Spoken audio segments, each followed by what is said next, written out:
Welcome to Creatives Grab Coffee, the podcast on the business of video production. Creatives Grab Coffee is hosted by Dario Nuri and Kirill Lazarov from Labs Productions. Our goal is to share knowledge and experiences from video production professionals around the world. Whether you're a freelancer looking to start your own business or a seasoned business owner aiming to scale your company, this is the show for you. Join us as we develop a community of like-minded creatives looking to learn and help each other grow. Welcome to the business of video production. Welcome to Creatives Grab Coffee. Before we get started with the show, let's go over today's sponsors. Do you have a shoot in Toronto? Do you need crew or a strong production partner to help you with your project? Labs Productions is one of the top production companies in Toronto and your go-to video partner. With our strong creative skills and extensive network, we can help you achieve your goal. Labs Productions is able to offer you production services, white label services, or finder fees for project handoffs. Reach out to us on our website at labsproductions.com to learn more. My name is Miran. Welcome to Canada Film Equipment. We are a boutique rental house based in Toronto. We are here to help you guys out with all production sizes. Feel free to contact us to get a quote if you are a production house and you're looking for lighting, camera packages, or lighting and group fan packages. You can see our contact information in the link below. We are more than happy to help you guys out. Make sure you follow and subscribe to creativesgrabcoffee.com. Thank you.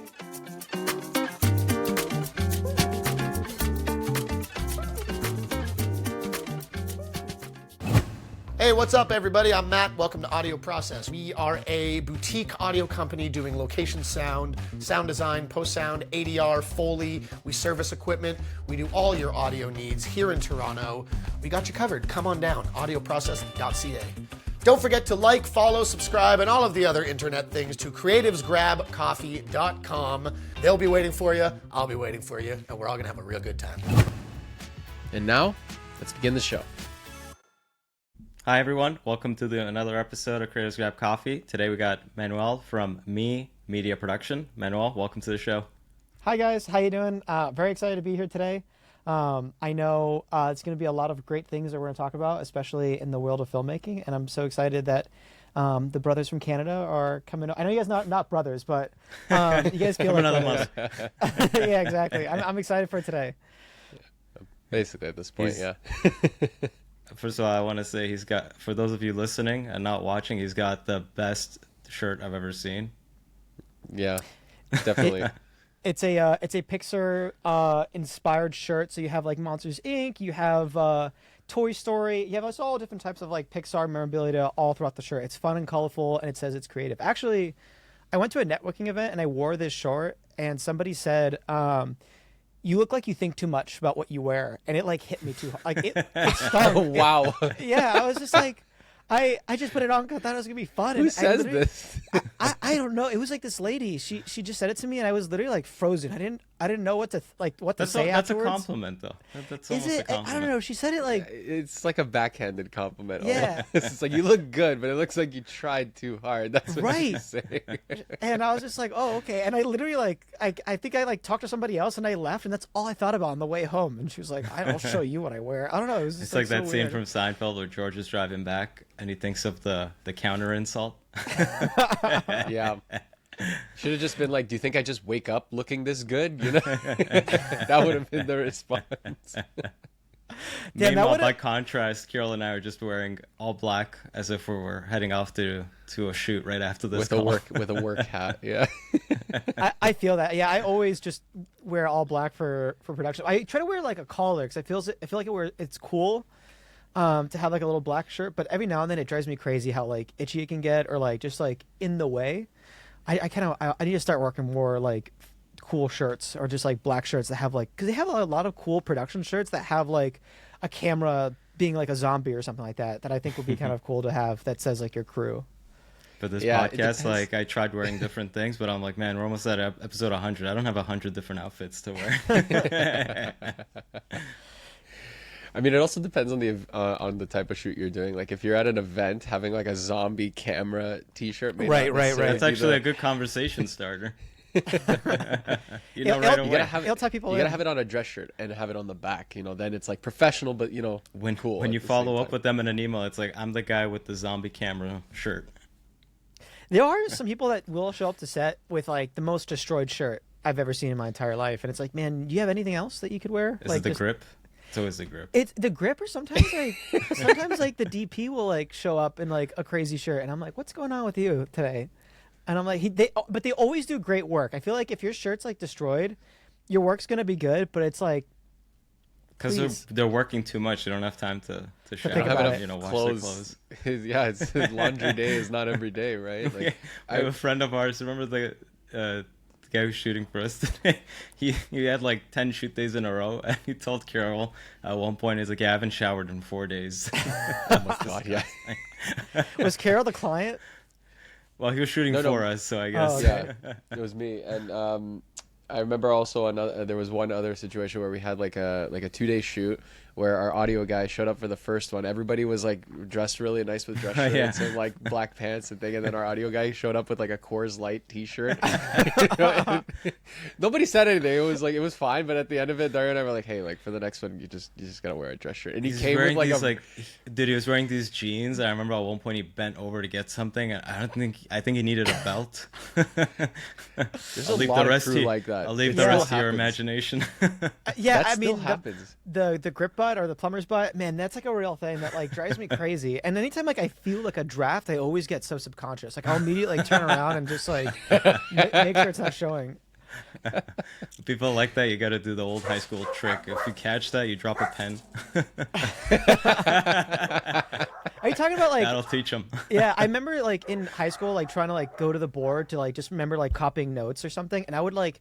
I don't know why I was just nervous to like get up to go get a closer look, but I would always like fake throw my pen or fake drop my pen to then try to go up to write on the board. And someone's like, you could just get up there. I was like, I guess, but it's the social anxiety of it, of trying to just Drop like the pen to like Yeah. go up the I had an excuse, to go up to the board. Yeah, to go up to the board to like write the note up because I couldn't see too well from the back. So I'd always like drop my pen, but I had a special pen that like I broke the clip out of, so it would just roll. I like over-engineered this, like for sure. And This is so over the top. to think of it this way, that happens now a lot too with production. Like sometimes I'll be thinking about a camera build, and I'll like go like over the top and try to make it work, and someone's always just like, "Why don't you just do it this way?" And I was like, "Yeah, I wish I thought of that too, but I couldn't." You're an overthinker. Yeah, I guess am. that lady was right. Oh my She's god, an yeah, overthinker. that lady, she read you perfectly. I think that's why it stung. Like it stung because I think she was right.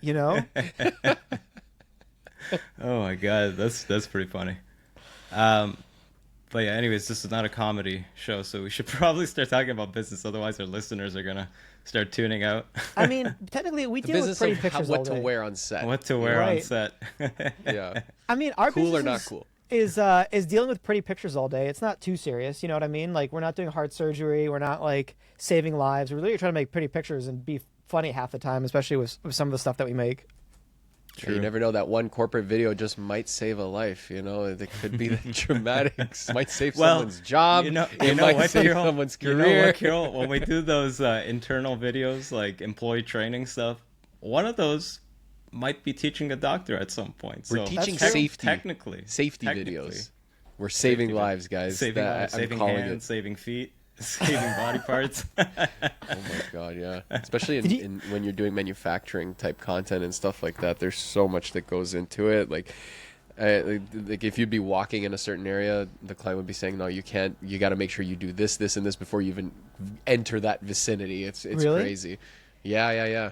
Have you worked on a lot of manufacturing type videos? I have before? not, and I've been wanting to. The only thing that I've done close was a construction job video, and they were doing like, I guess like, hold on, my dogs are barking real quick. There's a squirrel outside. No, I think they're chipping away at something outside. But okay, so what happened was we were doing this construction style video, and they were rappelling down this apartment building. They had these like ropes that like would like a windshield washer, but like for construction. And they're like, just get on it and we'll strap you down. And I did not feel safe and secure on that thing. And we're going up like multiple floors, and it was I was feeling it, and I was like shitting my pants. And they're like, just get over the edge, like unclip yourself. And I was like, no, I'm just gonna stay right here. And I was like, I kept framing them in a certain way so it would look cool, like while I'm still strapped in. And I was like, that was the closest I've done to like a cool video, like an actual like manufacturing thing. Have you seen that photo of the construction guys on top of What's that? What's the tallest building in New York City? That tall one, Empire State Building. Yeah, Well, it's not the tallest now, but it used to I be. I think yeah, it's like the where they're the, all sitting on the the new beam. Twin Towers building. There's the one where they're sitting on the beam, and then Yeah. just recently I saw the picture of the photographer that took it while he was taking that picture. Yeah. And it was like they had no harnesses. They're just like standing in the air, basically. They did not No. care back in the day. Yeah. They were just like, let's just smoke some cigarettes and get it over with. What did they put in those cigarettes? Yeah, let me grab my dog real quick so he could stop barking. Sorry about that. It's all good. This You is know, the it's second funny, episode Dario- where we've had the dog barking in the background.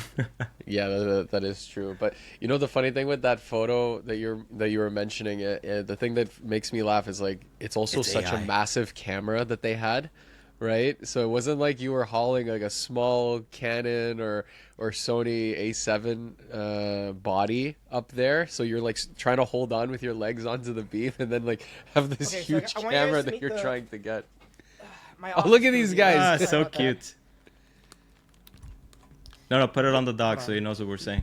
Yeah, no, we gotta communicate to So- the The dog. headphones on the dog. Yeah, this one is Cockapoo. Benny. He is my equipment manager. He has to put his nose into every single piece of equipment that I have. quality Chief, control. chief Yeah, sniffing exactly. officer.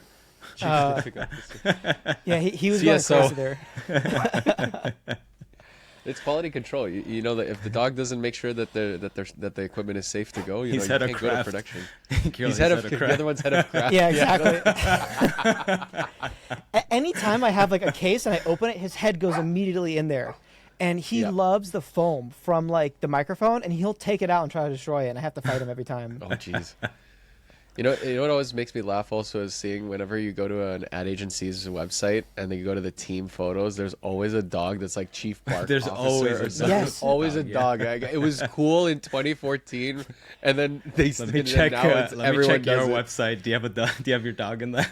on your There was a website? really big agency down here in Miami that they actually did this really cool thing where they did all their group photos on paddle boards while wearing suits on an island. I thought that was like so cool and creative. But then one of the for the dog one, they also had him on a paddleboard to take the photo Nice. with like a fake suit, and I thought that was so cool. But then again, too, like every agency has that one dog photo, and I feel like it's the owner, like that's just a dog that he just like puts on there just to seem cool and collective. Well, like, look, we're at Labs relatable. Productions, Kirill has a dog, and we do not have that. Well, Aw, if damn. we put our dog, if we put a dog on our team photo website, they're a third of the employees at that point. It's a little more significant at that point. You know, you think the dog would be running the show. You know? That's true, eh? When there's like 20 employees, what's an extra, dog or fake employee on it? When it's two of us, What type of dog do you have? it's a Well, rat. it's an not evil a rat. It's a Jack Russell Chihuahua. Yeah, I don't want to call it a rat, but it sounds like it. I can't complain too much. It's I a have a rodent. Yorkie behind me, so they're very like they go after it. They're just the dogs have a lot of anxiety. I feel like. In ours, not so much. Like it just mostly sleeps now because it's gotten a lot older. Like she's 10 years old now, so she just sleeps all day, Oh, pretty nice. much. So low maintenance, which isn't too bad. But yeah. Anyways, we obviously got into like a more long-winded intro. But Manuel, That's just the give us best a little. intro. That was like I love the it. most thank casual you. intro. That's for sure. But Manuel, give us a little bit of a backstory into who you are and your business as well. Yeah, so Me Media Productions is a video production company based here in Miami, Florida. We focus a lot on corporate and commercial work, more so on the commercial side of things. And when we are doing corporate work, it typically is revolving around production support. So I know you guys are talking about that when people come over to Toronto or to Canada, you'll help them out with production. We do that a lot here too as well, but that's mainly so on the corporate side of things. So we'll have a couple jobs coming up now where we're just being either the DP or crewing or even just gear rentals for corporate. Our main bread and butter is commercial work. Even if it's just like a corporate documentary about like an individual, what have you. That's kind of been our bread and butter here at Me Media Productions. Nice. Yeah, we do the same as well in terms of production. Like for production support, we're not helping on like TV shows or movies. We're doing the same thing, just focusing on corporate. Yeah, because a lot of the time there's like a growing trend where like people need content from different offices around the world, and because budgets are getting tighter with clients as well, you know, it's not like everyone has the And funds travel to is fly getting out. harder. Yeah. Yeah, and travel getting harder, especially, you know, with how things are with the US now. Like it's a lot harder for people to just easily move around, especially with how expensive it can be. Just just flying Dario and myself from Toronto to Montreal could be up to like $1,000 in expenses when you account for flights, car rentals, and Hotel. hotel. It's crazy, and sometimes clients would rather have that money work for that. Would rather have work for them and just hire local people. Sometimes it's a lot easier like that, and that's why Dario and I have like kind of like that's kind of what we've done with the show is networking with other people in different parts of the world to kind of help facilitate that too, right? And everyone wins at the end of the day.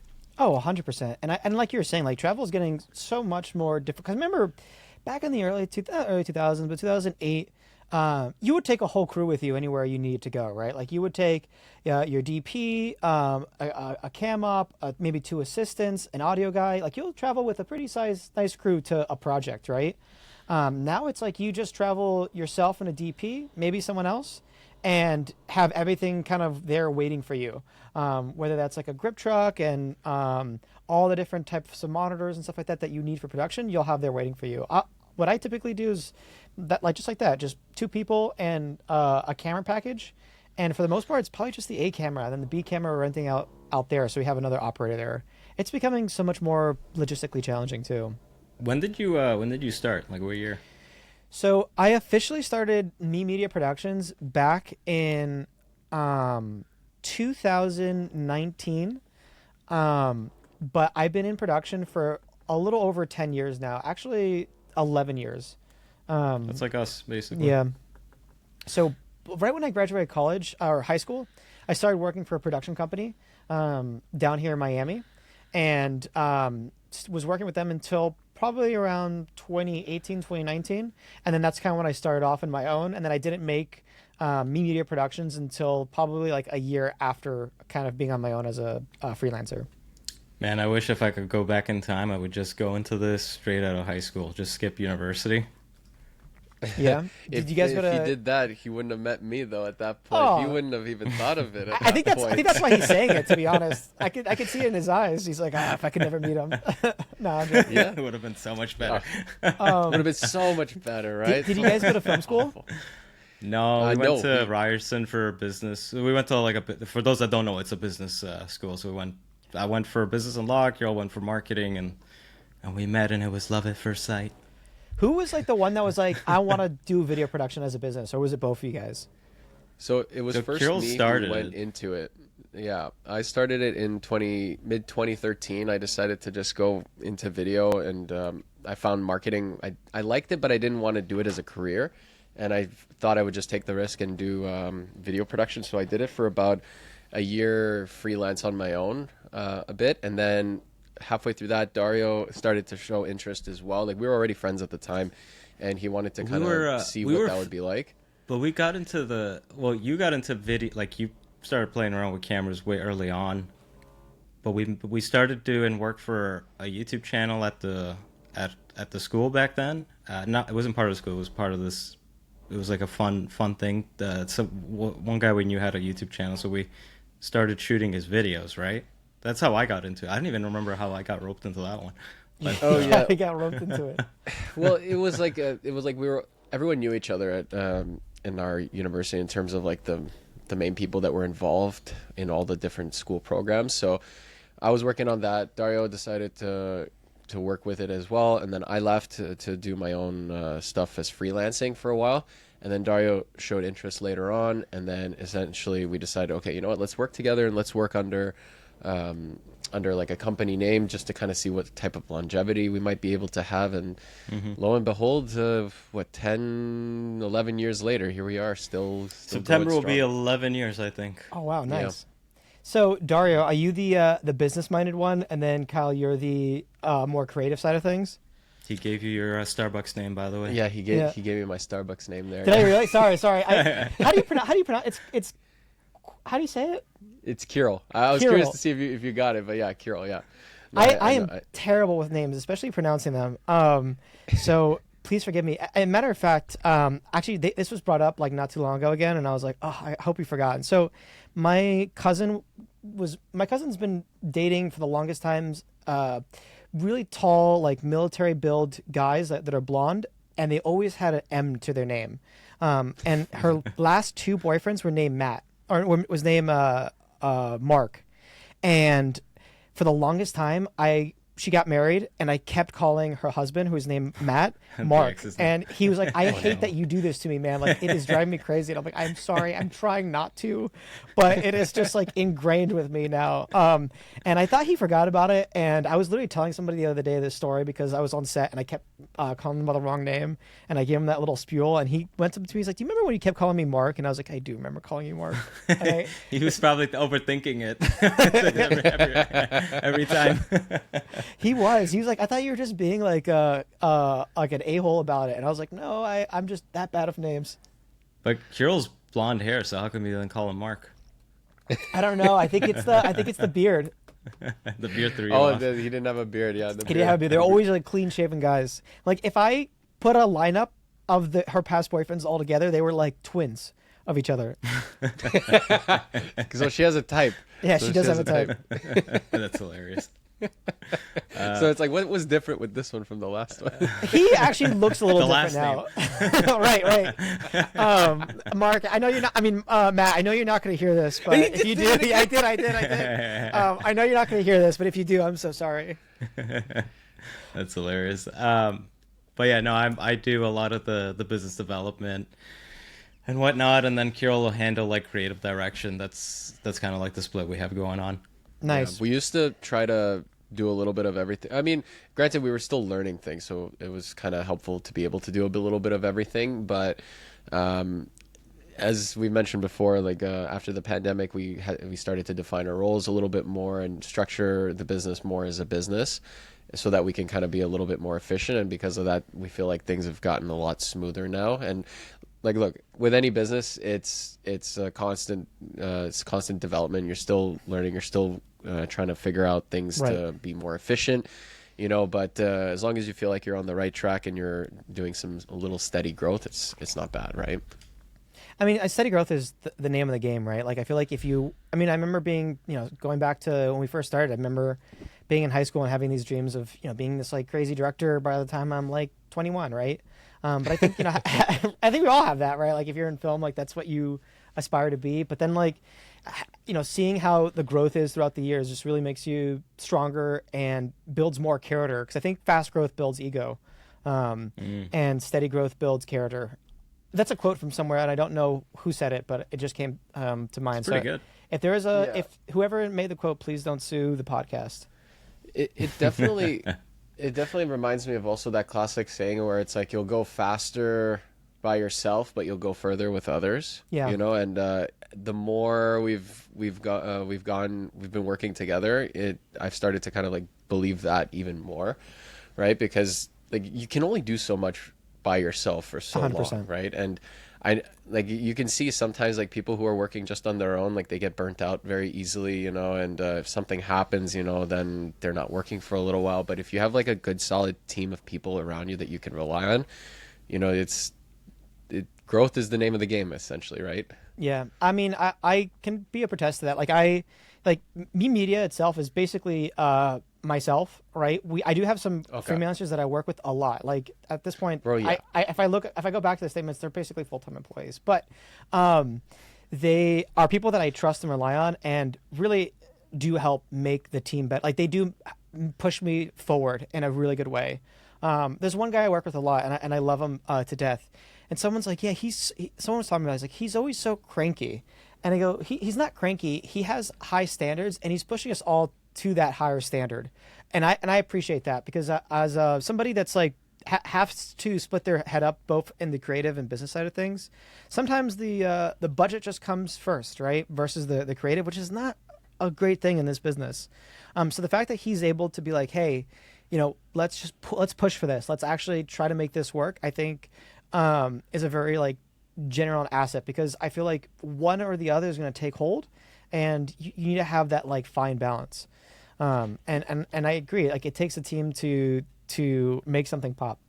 Yeah, You that's need what I people mean like by that on team. your team. Yeah, you need Yeah. people like that that'll just push the creative end, because if you're running the business, like sometimes you're just like, look, you get like swamped with things and Yeah. you just can't focus on like, oh, let's make this as creative as possible. You're just probably just looking at the overall picture and going like, all right, we need to just check this off so we can move to the next step and do the next thing, right? So There's a Cuban hand gesture, just like we go like that, where it's like just forget about it, just keep moving forward, right? And every time I do that, he always goes no. Like he'll come out and be like let's try to like actually get it in, but having that like that open line of communication of like, hey, look, that's, and it's not like to ever pigeonhole things. Like let's say like there are moments where we have to keep moving forward and we have to work on it, but if there's a moment that we could take a breath and actually figure out like another creative solution to something, then that's valuable. And sometimes when you're working with freelancers or day players, they also on the mindset of let's just get it done, right? Or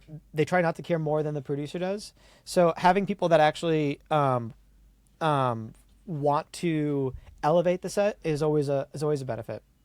you know what I like to do is like always ask them, like at least with our DPs, it's like try to get feedback from them, because if you're like, okay, we need to move on, but then I always go like, what do you think? Should we get another thing? And then I kind of value that, because sometimes in my head I'm like, we're done, we got everything, right? But what do you think? Should we get another thing? And then as soon as I see like an inkling of yes, we might or should get something else, I'm like, okay, let's just do it. Yeah, like that's kind of like a lot of the conversations that we have, because like when we're on set, if both Dario and I are on set, he takes more of like the producing role and then I take more of like the DP role when we're actually on set together. And there is a lot of that, like like pushing back and forth, that way we can always try to elevate things. Like Dario would If be like, it's even Kirill and sometimes- I shooting, then I know for a fact we're overshooting. So I always try to tell him, let's move on. I do that too. I Loves overshoot. doing so many takes. I'm like, bro, we got it. Let's move on, please. The thing is, but like, but look, a lot of the time it works for us. All right, so he likes to complain a little bit, but it's 50 to our takes. benefit. Let's go. It's not 50 takes. It's I think not- the overshooting is the business side of things, because I do that too, and I think it's trauma, because there are times where like you think you have a really good take and you want to move on, but you know that the client is going to say something about, you don't even know what it is yet, right? Maybe that was like the way they paused or the way they said this, and you're like, okay, let's get a different variation so that way I have enough room to play with all the different variations. But I started to realize that sometimes you could just push back and be like, hey, we don't have that take. I think this is it's going to look like being open and honest with the client too, and be like, hey, we moved on, we got, this is a really solid take, but we also have all these great deliverables. I think kind of helps with it. And sometimes they don't even know why they're asking. They're just saying it to say it, not to say like to undermine them, but He's The also best not way to editing see. it. He's also not editing it, so No, I know but, like- how the things are gonna play in the edit, and I'm Yeah. like, no, it's not gonna work. We need Let to me get play it devil's right. advocate in this conversation, just so it's not one-sided. Also- I was doing a commercial with this guy, and I was just helping as AD that day, and I actually did a couple with that particular director, and I liked how he, like when he knew he had the take, he would move on. So like I noticed he would do not more than like 4 takes usually on average, but like when he knew he had it and he had the backup, he would just move on.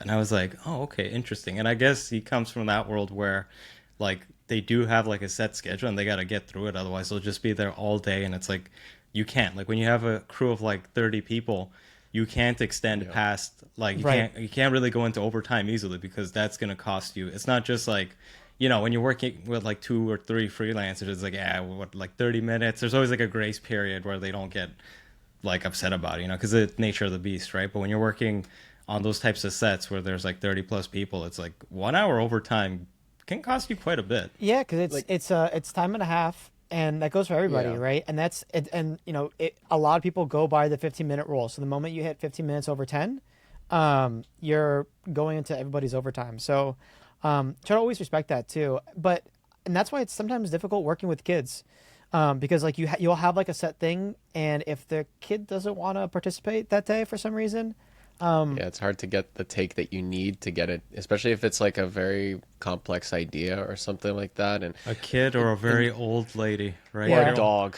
or dogs. Dogs are Oh my also God. especially Dario. Like that's another story for another day. But look, I'm just prefacing all this that like when we do these extra takes, we're also doing it without aiming to eat into obviously other Right. time. If we obviously have like a very strict schedule, then we'll try to maximize the time as much as we can. But if we have the time to do a couple of extra takes, then that's what we aim to do. Because like I agree, like if you have such a huge schedule of things that you need to get done, you have to stick to it, because otherwise, like you said, like you won't be able to get it. And yeah, that's why though, as you mentioned, It's interesting with corporate though, because with Yeah. corporate, sometimes when you're dealing with the employees, it's fine. But when you're dealing with like the executives or higher ups, like you kind of have to like get your takes quickly, because I notice like Their They time get- is once limited. they're kind of done, they're they get kind of done. irritable. Yeah, like 2 or 3 takes. Like if you're dealing with like a CEO, you have 2 takes, maybe a third. You know, like, Depends on the CEO, but like on average, Yeah. sometimes I notice like if they're like, "What, you didn't get it right?" It's like, you know, if you I try mean, not to you fumble didn't your say way it. through it. yeah, like, it's like, what do you mean I didn't get it? You didn't give get it. You didn't give it. You didn't give it. They do Oh my that a God. lot. Yeah, that they'll like completely like a word, and you're just like, okay, we need to can we just say that one sentence again, and then you like go back to that one sentence, and then they'll be like, and then I was like, you gotta say it, you gotta say it right, like you gotta You say it worse. and you try to the second like time. coach them into it, and it just sometimes just doesn't click for them, and it's just like, okay, we're gonna move on. Or you like pull aside the marketing director and be like, hey, is this okay that he says that? He goes, it's fine. Yeah, And it's they like, always say, Was that okay? Was that okay? and they Just always like, say, yeah, was yeah, it it's okay? fine. Because If I they guess say yeah, it's fine, then that's it. yeah, it's like you just gotta like talk to them and be like, hey, like this is I think we gotta move on, you know. You know, it'd be really cool in the next coming months or maybe even years is like with the way the AI is improving with regards to like voices and whatnot. You could probably just feed it that current dialogue that you got from the interview, and maybe like recover those words, right? Like if they fumbled the word. Have you But seen the the mouth Spanish? movement's gonna be Yeah, different, but like Dario. Kirill, a lot of times you won't notice. Like if it's like they, you know, like instead of saying like I don't know whatever word, like a word like maybe they mispronounce that a little bit. Like you can't really tell unless there's a lip reader that's watching the video, right? Have to you seen mention- the Spanish versions of that? Like, so you'll input a video, like let's say like you put like a video of someone, like an interview of someone talking, and then you be like recognize their voice. I forgot the name of this program. You recognize their voice, and they'll change it to Spanish and move their lips. I saw it to on sound Instagram. that. Yeah, Oh, my they buddy move the did lips that. too? It moves the lips. It's Whoa. not perfect. Like I know Spanish pretty well, and the first time I saw it, I didn't catch it right. But then on the second Oh. review, I was like, oh, okay, I could see it now where it's like messing up. But like if you're going into like quick little shots, you're Yeah. not gonna even notice. Like You know Using what? B-roll. Yeah. Yeah, I think cutting with B-roll. I think I saw this on a Red Letter Media episode, but they were talking about a show where they redid or I don't know if it was on RLM, but one of those YouTubers, they were talking about how with a specific show they used that tech and they translated or redid it in different languages. So it's like they shot it's all English, and then there's like the Spanish versions, and the characters are speaking Spanish and everything, and I think they also fixed the lips or something. I'm not sure about the lip thing, but That's crazy. Gone are the people who do dubs. Oh, those for jobs all are these gone. Yeah, like there was I don't know if you heard about this, but Mr. Beast, one thing he did with his YouTube channel is that they basically hired all these like famous dub artists in different parts of the world that are known for dubbing like Brad Pitt and all really? these like special actors. Or not special actors, all these like all these famous actors, right? So in those parts of the world, they will know those famous celebrities by that dubbed voice. So they would basically have him be dubbed by that same person, and that's how he was able to expand to like so many different markets with YouTube, right? That guy's a marketing genius, like, or his team is a marketing genius, because I'm sure he has a really good team that like facilitates that. But that is smart. It's a very clever little trick, right? So it's like he likes to joke where it's like, yeah, so I technically in China and in Spain and in Mexico, I have the voice of Brad Pitt technically. It's So, funny. There's that, yeah. I met the guy who does the like he's like one of the biggest Spanish voice actor dubbed artists, right? Like he does like South Park, he does Family Guy. the guy was like eccentric, and we're doing a catheter commercial, and he was like at the on-screen talent for it, and I remember like miking him up, and he went to bite me, and I was like What do you mean he went to bite you? like I was like miking him up, and I guess like I annoyed him or something, and he like snapped at me, and I was like, what the fuck? I was like, that guy was eccentric, and I was like, Was it a joke or was it like? I have no idea. And he like looked at me and then laughed. So it was like, I don't know if he's just like a crazy person or what, but I think you need to stay behind. Like, I think you need to stay behind a mic and not be in front of the camera, like around people. Yeah, this is why dub artists are in the dungeons, you know? Right. They're not in person. That's so funny, though. Just bite Just you. Like, So- I've never heard of that. I mean, that's the first time it's ever happened to me. And I wonder, like, how are all these, like, Mr. Beast, like, voice actors, how strange are they? Especially in all these different places from the world. I'm sure there's a couple of them that are, like, in their personal life, just kind of crazy. Yeah, I honestly don't know. But if you look at any, like, dubbed shows or anything like that from other parts of the world, the dub always does not match the movie or the show. I found I noticed this specifically when I was younger and I was visiting my home country Bulgaria, and I was watching Indiana Jones but with Bulgarian dub, and the guys, like, it was a very serious scene in like with the snakes, you know, when they were looking into the snake pit. It's Should like, we pull this man, up on YouTube? I don't know if you can Jamie, even pull find that this, up. but it was essentially like, you know, like in the English one, it's like, oh, snakes. Why did it have to be snakes? It's like, oh yeah, they're very, very poisonous. This is bad. Where it's like, the Bulgarian tone was like, oh my god, why was it snakes? And the guy's like, I don't know, they're kind of poisonous. It was like a complete tone shift. And I'm like 6 years old noticing this. I'm like, that's so bizarre. Say it in Bulgarian. Let's hear what it sounds like. Oh, it's like, zmi, što beh zmi? And then the other guy comes and says, utrovnisa. Does not sound serious at all. But do you think that's like a cultural thing? Like, I always think about that. It's like, is that how, like, technically, like, cultural wise they would say it? Like, No. oh, okay. Not at all. No. It's Not called even close. not reading the script properly or understanding what the actual. They probably didn't watch the movie beforehand. That's why. It's probably 'Cause like, if I have maybe, 4 yeah. hours in this vocal booth, and I just got to read a couple of lines that I have no idea what it's Yeah. about. And then move Some forward. unpaid, like, guy that's like low pay, like super low paid voice acting got paid, yeah, like for 4 hours of record time to do an entire feature film without watching the movie. They just had to read lines and record I it. remember last time I was in Italy, like I was over at my uncle's place and they had Dark Knight. So this must have been like 2010. 2010, yeah. And I started watching a little bit of it and the voice was so strange. Like, I'm like, who did they hire for this? Like, I guess they're missing out the real experience. So it's a new world now with this AI. If it's going to be able to actually start mimicking your voice to actually speak a different language, it's pretty crazy. Yeah, maybe we can get this podcast done in different Oh my language. God, yeah. yeah, that'd be We awesome. could I do mean, if we can get it in Bulgarian, and that way you could spell check, or like you can make sure it all like lines up, I think that'd be awesome. That would be interesting to see, yeah. Or if we get like Italian, Spanish, you know, open up to different markets, you know, like That's Mr. Beast is onto crazy. something. Yeah. It's also going to be weird too. Like, how does the talent release look like that? It's like now you have to like write an AI writer to it, or like an AI like section where like we will use your we will repurpose your voice or what have you for different these productions. languages. Yeah, that's going to be That's interesting. going to see be a how the new legal- clause in every contract. Wasn't there I gotta add something that to our podcast release form. I had to deal with like a voice actor that was like union, and she was like very like particular about like, okay, you can't use my voice for AI or something like that. And I was like, I wasn't even planning on it, and it was so hard to like. But now we're thinking about it. Right, yeah, I was like, She well, was now that you right. brought She it was up- ahead of the game. Yeah, that job is on the way out, man. Like Voice really acting? on the way out. Yeah, Well, that's- some of them are like some of the voice actors, like the digital ones, like the AI ones, sound super cool and they get it on the money. But every now and then, they like fixate on the word that you can never get them to fix. I don't know what it is, but sometimes they'd be like, When "Yeah, a couple months from now, in a year or two, like that's Gonna not get- going to be an issue. So it's going to be tricky Yeah. world to navigate. Are you Yeah. using how are you using AI in your business? I am using AI in my business through a couple different ways, and it's all through pre-production, right? or like pre-visuals. So I'll use it a lot.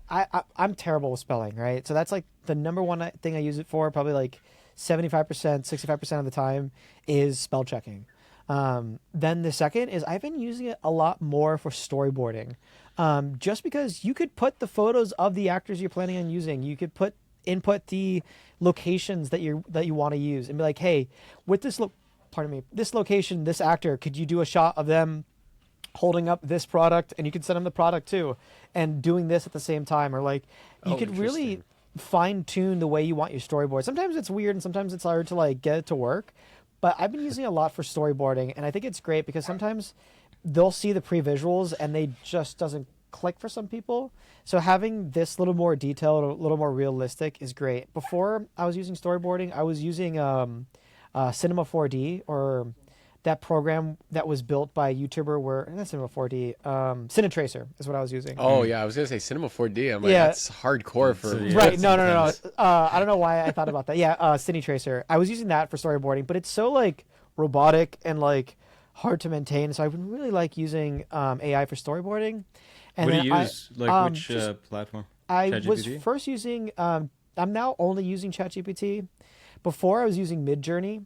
But ChatGPT has gotten pretty good now. So well, they just integrated Midjourney into it. Isn't that what they did? Oh, is that why it's? Because I was thought like, that's what they did. I got rid of my Midjourney like a month or two ago because they're both owned by the same company. Oh, so. I didn't know that. I honestly don't know. I might be wrong. Too much. I might be wrong, but I thought they were owned by the same company. Let me check. Could you have check it real quick? Chat, who are you owned by? Who owns you? Yeah, no, so I've been using AI for that, and then I'll use AI for voice acting, but for the pre-visual. So sometimes like if I'm like if they're not super sold on a voice actor yet, or they're not super sold on the script, mainly on the script, instead of us doing like 1,000,001 alternate versions, I'll do I'll do like a voiceover, have that be the one that changes, and then go to the voiceover artist and have them do the new script, maybe with a couple old changes here and there, to help with that. Because I as of recently, I do a lot of stuff with financial institutions, so they're constantly changing the copy. So being able to do that really does help me be more flexible. I don't have to wait 24 hours, 48 hours for a voiceover artist to get back to me. I'm able to do it quickly and then be able to go into the voiceover artist and polish it. Yeah, that's also just that's to confirm, guys, they're they're not owned by the same company. They're two separate companies. Oh, really? Yeah, that's actually a very smart thing to do in when you're dealing in the post process, to kind of like make things a little bit more efficient and also on budget. Because if you're making a voiceover artist or any talent do multiple things like that after the fact, it one, the price can go up. Two, time is delayed, like you said, because it takes sometimes 24 hours to get a recording. And I mean, who knows? Maybe they'll like your voice too. There was one project we did for a client about 2 years ago where they needed to get a video done where we just all post stuff, and they needed someone to do the voice acting for it as well. And I told them how much it would be for a voice actor, and they were like, "Oh my god, that's way too much. We can't incorporate that in the budget." And I'm like, "Do you want me to just record it myself?" And then they're like, "Yeah, let's hear it, and it should be fine." And then I did it, submitted it, and they were like, "Okay, great, video's done." I'm like, "All right, there you go." I did that not too long. Like last year, I did a project where like I was the voiceover artist, and I hated it. I just don't like hearing my voice too much. So it's just like one of those things where it's just like, and it's funny because we had actually, our talent was the initial voiceover art. Like they would basically like doing like internal dialogue, but they had to do such a big copy change. So when they were seeing it in the wild, they like all sent back to me as like, "Is that you doing the voiceover?" And I was like, "Yeah, it was." But I thought it was funny that happens to me. And then there's like even a time where I'll like be in the video as like a talent of some sort, and I got recognized a couple times. We've all done that. Yeah. There are so many times where we're in the background for a shot or something, and, just to make it a little bit more visually interesting. I think there was one we did in North Carolina where it was we were shooting at a dealership there, and it was looking a little empty. So I'm like, all right, you know what? I'll just walk by in the shot as in the background, and I think we should. Did you do the Bigfoot walk where you turn and look at the camera at one point? It was funny. I saw a feature film, like a local feature film, I knew all the crew that was like part of the shoot, and they were all the extras. And it was just so funny to see everyone being an extra multiple times too. Like it was just funny to see it, like your buddies being extras and things when they're like actually working it too. It's the nature of the beast, you know. Like once you're hired as crew, be prepared to be asked to be an extra in that one corporate video. You know, when you think about the Easter eggs of like how many videos we've produced over the years, it's like how many of them are we all in it at some point? I feel like a lot of times too, the sound guy is gonna get roped into B-roll because he's done technically after we do all the interviews, or he's just gonna be on standby. So he's gonna be the client. He's gonna be a client. He's gonna be a handshake. He's gonna be someone just filling out the background every now and then. That's a good way to use them, actually, because yeah, like a lot of the times they are only needed for a half day, and then they're like, okay, I don't need you here anymore. except it's a good way to use them as background. Except for corporate clients, because they're not going to be showing up in a full suit to do the sound. That's true, yeah. You know? Or So, if they have an extra suit laying around, you can just put a blazer over that and have them do it. yeah, just if you just need an over the shoulder type thing, you know, Yeah. and then they're like the person someone's talking to, you could do like a nice cool pan. What's the market like in Miami? What do you mean by market? Like what types of like industries are pretty active there in terms of like types of clients you can get? Oh, okay. So Miami is very interesting. There is a very big there's a very big music industry scene here, both for Latin America and for the US. I typically stay away from those because there's a lot of drama that's involved with them, and the rates are usually not great. Yeah, there's just the rates are not great. There's a lot of like weird characters that's on set. Like the director always has a story that you're always like unwinding, right? Like it's always like something weird. Like I remember like the weirdest one, and this was like the one that I was like, I'm done with this, was that like there was a shoot that we did where the guy so the guy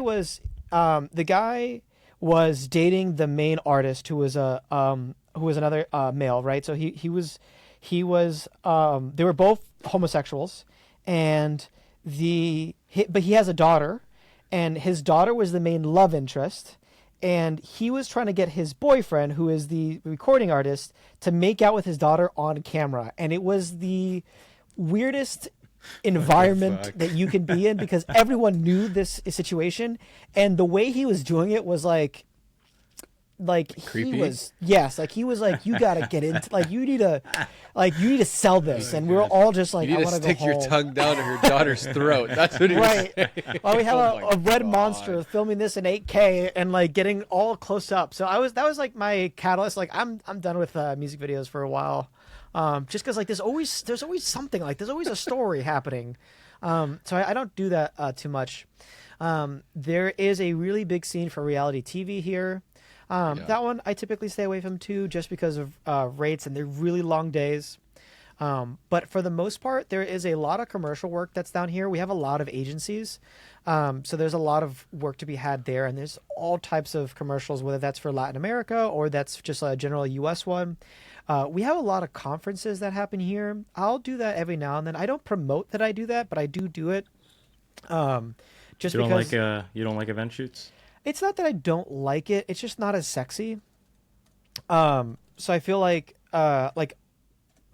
we take the jobs on a lot.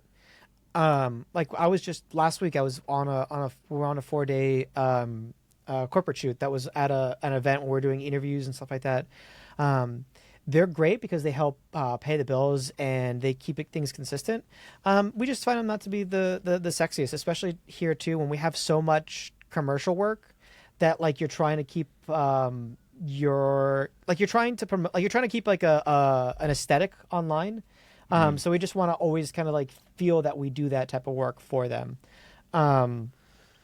And there's also a lot of work to be done in like nonprofit or healthcare. That's kind of like there's a lot of that type of work down here. If that kind of like fulfills your need. There is a lot of work to be done in construction. But those are typically are now getting more filled in-house than anything else. But before that used to be a pretty big constant ask. Do you find it very competitive with, I mean, it sounds like there's a lot of different industries and there might be a lot of work to go around, but Yeah. do you find that it's gotten very competitive in Miami for different slices of the pie? I would say the commercial side of things is really competitive. And I think that's probably why I'm fighting for like image there. Is because you don't want anyone to like lose that like status of you of doing commercial work. Like, oh, this guy's now just focusing on this, right? Because there are guys that have been kind of like pigeonholed to that. And I don't want to like ever kind of like fall into that world. But there are, it can be competitive, but it cannot be competitive too at the same time. Like, I feel like there's enough work to go around where everyone is able to get their slice. And Miami's not it's a nice scene, but it's not the biggest scene in the world, right? Like everyone pretty much knows each other or knows of each other. And there's obviously tiers, right? There's different tiers of levels of production, but at least like you're pretty familiar with like who's who. And if you need something from somebody, they're always there to help scratch each other's back or what have you. It sounds like it's a, I mean, not small, but like somewhat small knit community. Because like here in Toronto, at least, like there's a lot of companies. Like you'll probably know the top ones just because you go on Google and see. But like there are so many companies that you'll just find randomly, and you're like, oh, this guy's doing pretty well. It's like I've never even heard of this guy. Like Really? Everyone's in yeah. their Like how do own they world. how do they exist? Like yeah, like it's like but they're out there, you know. I'm We've sure worked with there's a lot of smaller like videographers that I'm not aware of, but like for say like the mid-range style production, you're pretty much aware of who's who, and then the larger style productions, you're pretty much aware of who's who and who are the crews that work in those fields, you know, because there's dedicated crews for each of those sections. No, here there'll be like medium-sized ones that you're like, I had no clue you even existed. Like, Oh, really? Yeah. Where you been? Like, you're 'cause nowhere a lot online. of them don't focus on promoting themselves online. If you look at any kind of independence, even, you know, they just put their portfolio on a website and then they just do all of their business through word of mouth or in-person connections, and that's it. Like we over the years we've worked with many different production companies where they basically, you know, just have their own ecosystem of clients and projects that they work on, and otherwise you wouldn't have found them online if you were looking Right. for them. So it's You'll notice it if you go on like the I Need Producer Facebook group. You'll see a bunch of people, and you're like, oh, okay, these guys are. And then you'll find their website from the handle, and you're like, oh, okay, like these guys are around. Or if you go on those aggregate sites or those directory sites like Clutch or whatever, I think for Toronto especially, there's like a lot of company listings on that site, like Really? a crazy amount compared to like other cities in Canada or elsewhere. Do you use Clutch, or do you guys own a Clutch account? We have an not account. I mean, we have like a profile. We were paying for it for about a year, but I just didn't see any. I didn't see any leads come through it, so I just canceled it. I was Yeah. like, "What are we paying for?" I And plus, you're helping them go up the ranking too. yes, so it's yeah, like, you that's you the are other paying thing. for their SEO, which is like the biggest Yeah. thing. That's so ironic. Such a scam. Made an account with them, and they were like, "Oh, get reviews or what have you." So I sent out like probably like 5 or 6 reviews, and supposedly the review process is a pain in the ass because Yeah, it's like complicated. all the clients I sent to were like annoyed with me for asking. I asked like, "Hey, can you send me a review?" And then they're like, "Yeah, that was like that was a hassle." And I was like, "I'm sorry." I think only one of them got posted on my Clutch profile, and I wasn't paying for it. And then they were like, "Oh, do you want to show all the different reviews you have? You have to pay for it." And I was like, "No, I'm okay. I'm fine." Like I didn't want to deal with it. For reviews, I just focus Google. on our Google account, and like Yeah. I send them like I have an email I'll send out right after we finish the show, or like after we deliver the video and everything, maybe a week or so after, and it's just like, hey, I basically frame it as like I need a favor. Yeah. And then I also like try to like give them something for their time, because I was running into an issue where like sometimes they wouldn't do it, or they would add it to their to-do list, and then, you know, it kept getting pushed down their to-do list. So now it's like, hey, you can do it for us. I can either donate some money to a charity of your choice or give you a gift That's a card. good one. Because it's like, because otherwise, like, they'll just add it to their list, but it's not a They have a priority, lot of right? things But if to you give do. them an incentive, at least it kind of pushes it up their list, right? And that Yeah. actually has turned out to be a pretty good incentive. I know Google. Do you guys rely on Google My Business a lot, or is it like Yeah. something like new you're working on? No, it's been really big. good for us. We get a lot of our leads coming in through there, AdWords as well, and then obviously referrals. I think Nice. it's like 80% of our referrals now come through Google, no? Or how many would you say, Good Daria? chunk. I mean, that's basically one of the main ways you can get to us, right? Because that's how else are you going to find us? It's either Do you word of guys- mouth, referrals, or I don't want to like unveil the curtain too much, but do you guys like actually use an address that you guys have access to, or do you have one of those? I think they're called digital addresses, or like address like to a PO box. You mean? yeah type of thing. So we have like a we have a shared working space that's basically what we do. You know, like those places where a lot of companies basically Yeah, like sign up and Regis they and go stuff and like they that. work out of there, not only for a business address, but you know, if they also want to have meetings and stuff like that. So we actually have a membership there because we found that was the most flexible for us at this point. You know, and you know the nature of the beast, like with how everything is like fluctuating constantly, it's better to not have something that you're paying like $3,000 to $5,000 a month, Right. You for know, 3 years. for 3 years, 5 years, or however long they make you, they force you to sign these leases. And We tried For the now- PO box. We went from that shared workspace because I wanted to get a spot closer to downtown, just for SEO purposes. So then when you go on the map, you can see us right in the center. But nice. the problem was that we weren't able to verify the address, so we had to switch back to the shared workspace location. Yeah. And yeah, I that had was a an- pain. I That had was an a big issue pain. with my shared with my address on Google Maps. Now it's Yeah, just you too? it's a service area thing.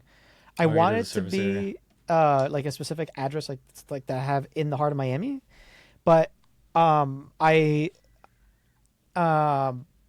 what happened was I had 2 accounts made by accident for Me Media, and one was the address that I wanted, and one's my actual address that I live in now currently.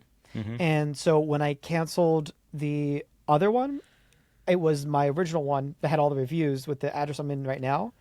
And then I switched it to the other one. It thought I was trying to like make a loophole scam or something like that. So it took me like Oh. over a you month. got flagged, Yeah. essentially. So It- they're it- making it a lot more difficult. And they were giving us a hard time, Google as well, because they were making mistakes with not sending us the verification code back in the day. That was our mistake because I forgot to put east, so it was going to was the that west. that what? I That's thought it what was.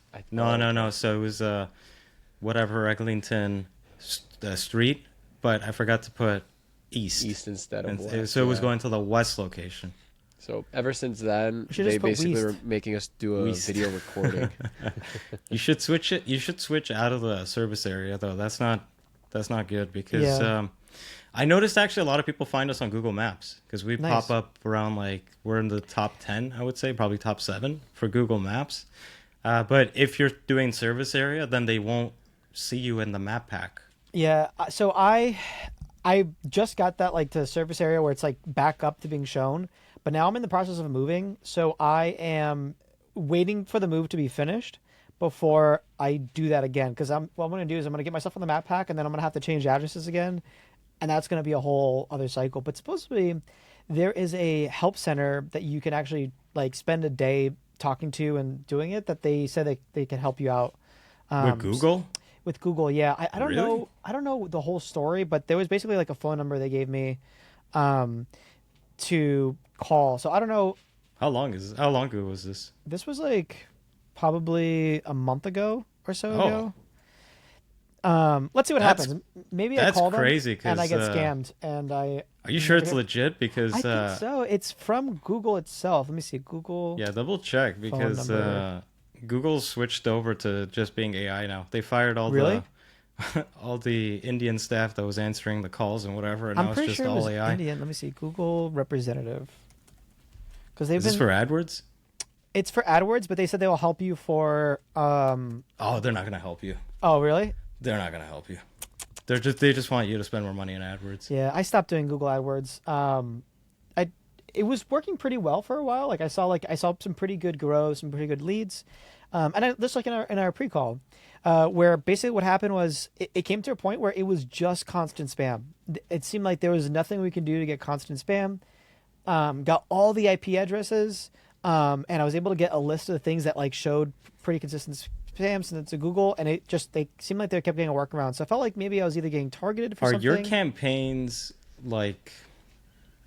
Were you doing your campaigns yourself, or did you hire someone? I had somebody do it for me.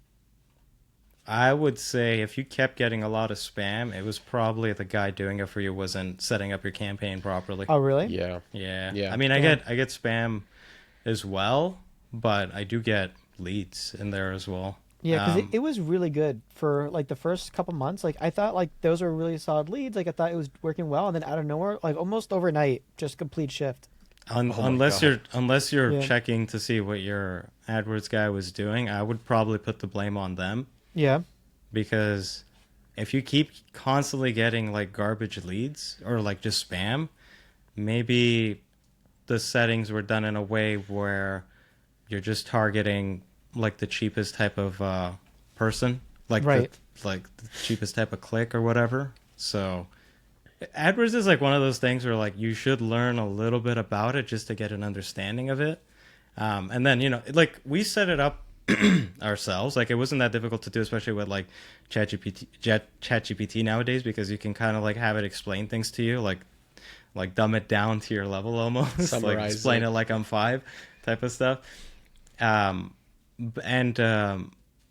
you can kind of understand and see how the platform works, and then you can start to see like what type of agency can help you, and then you can kind of figure out, like, play stupid and see if they're trying to take advantage of you. It's Right. like, oh, so That's what smart. are you guys doing? Like, let me see the keywords.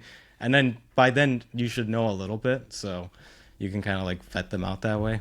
I think I'm gonna get back into it one day, like fairly soon. I just want to focus on like some SEO stuff, and then like focus on this like move and some other new production things that I want to focus on, and then I'll kind of get back into it.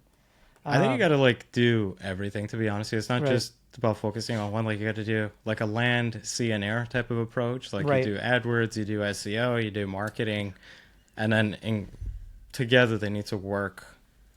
Like in they conjunction. can work well together, right? Because you're getting you'll get more consistency from having different sources. Essentially, Yeah. it's like the classic saying where you have to have multiple sources of income. You got to have multiple sources of leads. To really get some kind of consistency going at the very least, right? Oh, Because if you put all your eggs in one basket, and if that basket dries up, like you said, all of a sudden those leads just became terrible overnight. But if you have leads coming from other sources, you're going to be fine as a business, right? Oh, 100%. And I agree with that. Like I call it the octopus method, where you have like your tentacles in all the different revenue. So if something's dried up, something will always come through, right? And I think that's like kind of like the beauty of, like, as we were talking about earlier, doing production support and also doing other projects too. Because I don't really specialize. I feel like I don't like really have a niche, but that has helped me to be able to, like, okay, like this month is slow for this type of project. I'm able to pick up a project here on this side of things. Yeah. So that's always been like very helpful in that regard. And I definitely want to get back into doing the Google AdWords. How long have you guys been doing If you the have AdWords like, for? honestly, if you have like 3 hours, you can set it up and Oh, just really? monitor it. Like I'm telling you, like 3 hours, set up the campaign, do the ad groups. That's all you need. And like at least get it to the point where it's like up and running. Yeah. And then you can always just leave it there. Like it'll still drive traffic to your website. So even if you're not getting high quality leads, like at least you're getting traffic. So that should help you get a little bit of like an SEO boost. Bumps you because up a people little are, bit, yeah. Yeah, because people are visiting your website. We've been running it since I restarted it end of March. Nice. And I actually noticed it really helped with our SEO because something happened near the end of 2023 where we took like a nosedive in the rankings. And I Really? couldn't figure out what happened. I don't know if it was like because at that time I was doing a lot of AI generated copy on our website. Could have been that. Could have been something else. I have no idea what it was, but I spoke to some other people and they went through the same thing. Must have been some algorithm update. And it kept going until I restarted the AdWords end of March, and we recovered from being on like page 5 or 6 for Video Production Toronto to like page 2 again. And you just basically redid the copy yourself. For the website, I'm in the process of, I've been going slowly through the pages and updating the copy. My goal is by the end of the year to have like the website fully like updated, because I was looking at it too and I'm like, yeah, this copy's kind of shit. Like it wasn't the best, to be honest with you, but I'm trying to do like like once every couple of days, I'll pick a web page and I'll just fix it up and make sure like the internal linking is good and all that stuff. But yeah, we're back up in the rankings. I think it might be due to Google AdWords, and then we also were able to verify our address again, because for a period of like, I think how long, Kirill, like 6 or so months, like we weren't able to verify the address at the PO box location, because we went from shared works full year almost. It was almost Really? a full year. Yeah. Because we tried to go to a PO box, and then like they wouldn't like let us verify the address. We had to do the video recording, so we got in touch with the shared. That place was a PO box location, but it was also like a shared workspace. It was nice. also a Area shared as well, workspace, right? but the problem with that location was, one, it was a lot more generic, and they have lots of companies. Lots there. of So companies, imagine yeah. having hundreds of companies trying to list the same exact Yeah. address for Google, and then Google's like, all right, what the hell is going on here? Probably, right? There's But like the a place in video, like it Minnesota or wouldn't something like upload. that You have that's to like do that. like a video verification, and it wouldn't freaking upload. Like we Yeah. had to keep trying Or- it. And like you can you have to go do it on on your Google, you'll phone. see other people. No, we were doing it on our phone. Oh, really? Because I had to do that video, and it was like, so I have my things on a second floor. So my outside is to the parking lot, and then the other side is just the hallway to get to the other things. So I would do the video, and it would be like, oh, you need to show a street sign. But that means I would have to like go downstairs, walk outside the parking lot, and it's like you only get a minute. So I was like, there was like no way, unless I'm like the fastest man No, on Earth. it's more than a minute. They said try to 2 keep minutes it with. now. They Under 2 said minutes. no. They said try to keep it within 1 to 2 minutes. Oh, It okay. could be longer. But the problem is, like, with that location, it was on the 4th floor. Yeah. So I would have to go in an elevator and go upstairs. So I think it was It was losing the connection. 14th floor. It was the 14th, 14th floor. So it Yeah. would lose connection. But the thing is, like, we tried it like 10 times. Finally, it went through. But then they're like, oh, no, you missed this and that. I'm like, Imagine the guy who's seeing you go up the elevator 14 times, and like well, security trying to was run- looking at me because I was like, I was holding it out. And Here like, is my address. Here is my thing. And oh my god. But you know the worst thing about Google now is that it's all AI. So you can't talk to you anyone. can't talk to anyone. You can't get in touch with Really? anyone. There's not even like a service email you can get in touch with. Like there's no humans there. Like they direct you to like this form to fill out, and it goes nowhere. It just leads you to like an article to read. Ugh, It's so bizarre. They're Like so- they got rid of every single they're human so there. tough to work with. I wonder how Bing is. Like if you're able to do it in Bing, and could be somewhat beneficial, because technically, like most offices have Bing. Microsoft, right? And they typically have Bing or Edge as their main one. Yeah. Yeah, but I think it comes down to also the The search results are the- weird the as fuck internet. on Bing. Like Oh, if is you it actually really? go and like search stuff, like type in the same keywords you normally would, like video production Toronto for us, and you're like, whoa, this is so random. How did it even come to this? Do you guys I'm not- find it to be interesting? Like one's harder than the other for like, let's say like video production Toronto or Toronto video production. Yeah, we rank a little lower on Toronto video production, and which is weird because technically it should be very similar. I think it's Yeah. maybe like the order in which you write those words in your copy. that's That might probably affect it. Yeah. I 'Cause find right it. now we're second page, like middle of second page on Google, and if I do, let me see, Toronto video production, it puts us at Oh look, if I'm on Bing right now, and I typed in video production Toronto, and Lapse production is the #1 thing, and it's not Is even that a- the ad? Is that It's, an it's ad? not even an ad. No, I'm not even. Really? I don't know how to share my screen, but oh wow, here, share screen. yeah, Here, window. Dario, on Toronto video production we're on the first page. Yeah, you see, look. No way. No wait, second page. Oh, Oh. that's wild actually. It's not an ad, right? I can't No, see that's not because an it's on ad. my I don't want teleprompter to right click. now. I don't want to click it, but Oh, nice. it's definitely not an ad because it doesn't say sponsor or anything like that. Oh, okay, that's good to know.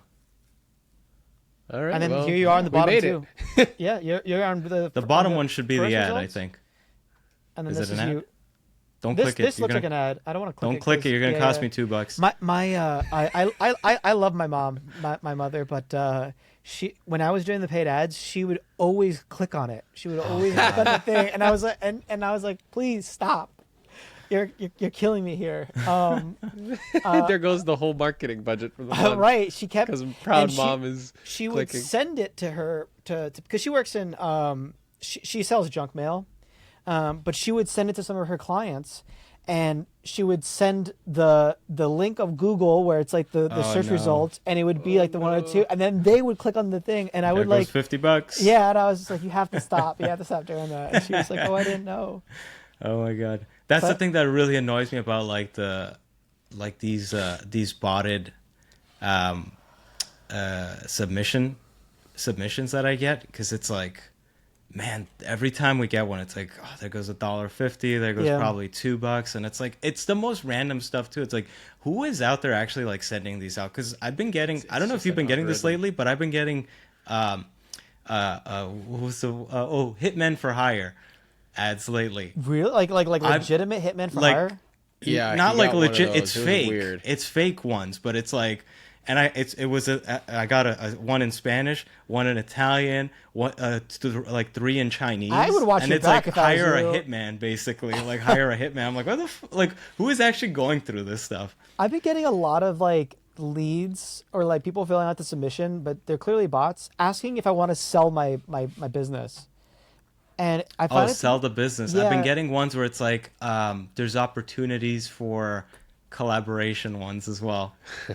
yeah, It's very like broad. yeah, it's always like, I love your business. I think there's great room for us to collaborate. And it's like, what do you do? And why does you have the craziest URL at the end of it? Or the best ones are also, it's like, I got a lead that wants to talk to you. Message this WhatsApp number. Oh yeah. That's the other one. That's Those I've gotten scare a me. few of I those. delete those so fast because I'm like, I don't want to get scammed. The other day, like, you know those like, oh, you have a package at UPS, like it's missing or what have you. Yeah. Oh, it's all the time. I get that all the time. But the other day, I was doing a Lens Pro rental that was delayed, and I always am good of like getting it a few days before, just so that way I have it right. And it was delayed, and I got one of them, and I almost clicked on it, and I was like, oh no, that was a spam, and it got me. It almost got me, and I was like, oof, I'm so glad I didn't. You know, there was one going around, and this is related to our industry actually. I won't mention who it was, but it was a podcast guest, so I thought it was a legit one. I got an email from them, and it was like to do like for an RFP. I clicked on it, and I'm looking at it. I'm like, this is a little weird, you know, like why would they forward me this? I almost clicked on the other button on the site, which would have like infected my my account. And I emailed him. I'm like, yo, I just got this thing from you. Is this legit? And he emails me back. He's like, no, my account got hacked. I was like, oh my god, I almost got hacked too. Wow. Yeah, that's been going around a lot. So like maybe 2 or 3 years ago, I got an email from what seemed like a pretty reputable production company asking for production support, and they just wanted a PA. And I was like, I don't do that, but let me recommend you a PA that I really liked working with. You know, throw him a bone. Turns out he got scammed. Like, it was actual a scam where he had to pay them like $3,000, like wire them $3,000 for the production, and he basically lost the $3,000. And I felt so bad, but I'm not gonna do anything because you fell for a scam, bud. If you're a PA, why would someone ask you to like wire them and he's not $3,000? a dumb guy. Like, I don't know why he was like, oh man, I wanted to help. And I was like, you know better, dude. Like, You know that's not better, how that works. And he was just Wow. like, yeah, I don't know what happened.